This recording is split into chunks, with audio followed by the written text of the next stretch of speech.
Well, Higher Education Minister, that's Blade Nzimande, will pay a visit to Fort Hare University this following months of turmoil at the institution.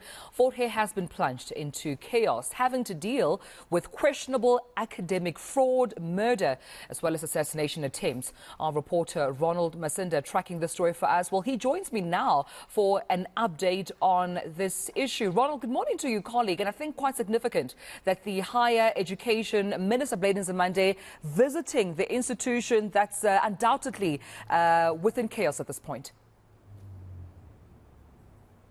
Good morning, Tumelo. Well, definitely a very important gathering. The consultation was supposed to start at 9 o'clock this morning, but we do understand that Minister Blade Nzimande has also been engaging with some of the stakeholders. In fact, last night, a union representative described their own engagement with the minister as a fruitful one. People who will be part of this engagement will also include the university's alumni.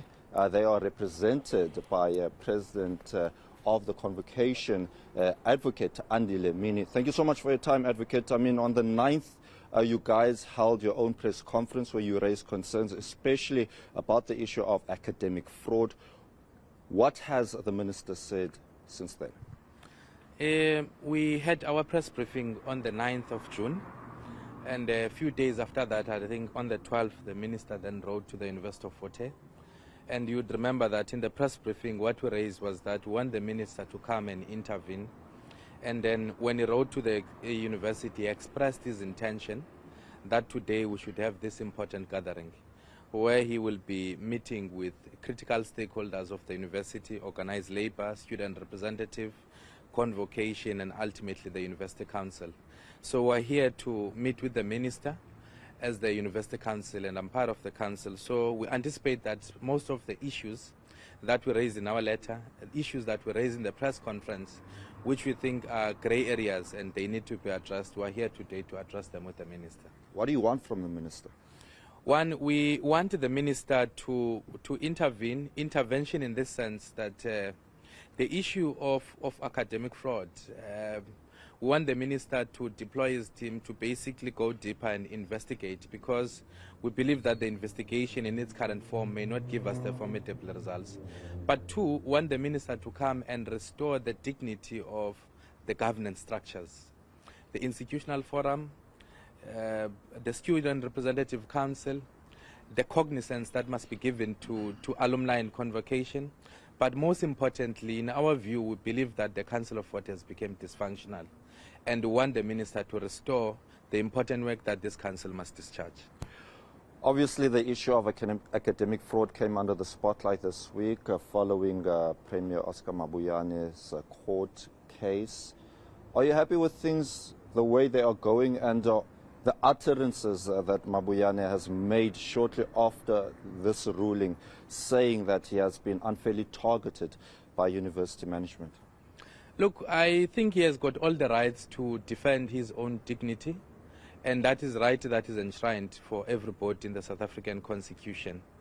As alumni in the structure of convocation, what we believe is that the due process must be allowed to take its own course, and the judicial determination would be made. As of now, we respect the court decision, and we think that the court has arrived at the best decision that it could, and want that process to be allowed up until its logical conclusion. Mr. Nzimande, earlier this week, also mentioning how concerned he was in terms of how these cases have been dragging on, these investigations, and one can expect this matter involving Premier Oscar Mabuyane to drag in even further should the SIU continue to be barred from the investigation. In your view, as the President of the Convocation, how would you like the university to deal with these matters going forward? One, we want everything that relates to investigation must be dealt with speedily, transparently, with the dignity that it deserves. One, we are utmost against all the drip and pieces of the leaks that comes to the media. And we're saying this, the very important structures of the university are not well briefed. The media is more briefed than us. And that should be contained. That's the first part. The second part is that the parameters of this investigation must be clearly defined. it must not, an impression must not be created that everything called qualification in this university is under investigation.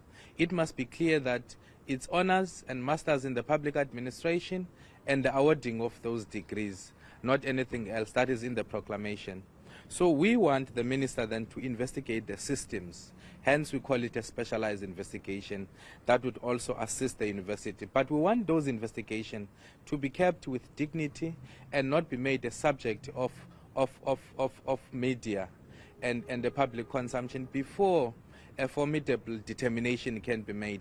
They must be subject of internal university structures where they are discussed with the necessary due diligence.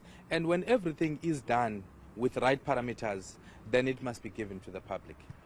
Finally, as a representative of students at the university, I'm sure it also is concerning that there are other matters in court. There are people facing charges such as assassination attempts and murders, but also students who set part of the University of Fort Hare's Sports Indoor Center alight, and they're still in court. How is the morale at the university? Well, I think it's part of the reason we're here. We want to uplift the morale. We want to give a new hope to the university. We want to chant a new path. We want all of us to traverse new grounds. We all of us want to reclaim the prestige of the university and say to everybody, this is a University of Fort Hare that has much rich history, and we believe that it still has the necessary capacity to produce like it did in the past. So we're coming here to say, let everybody be mobilized. Let's all defend the integrity of this particular university. All right. Thank you so much for your time. That was Advocate Andile Mini, who represents the university's convocation. It's back to you in studio. All right, well, thank you so much, Ronald Masinda, putting this story to the fore. We'll have to wait and see, of course, from Minister Blade Nzimande expected to visit the institution.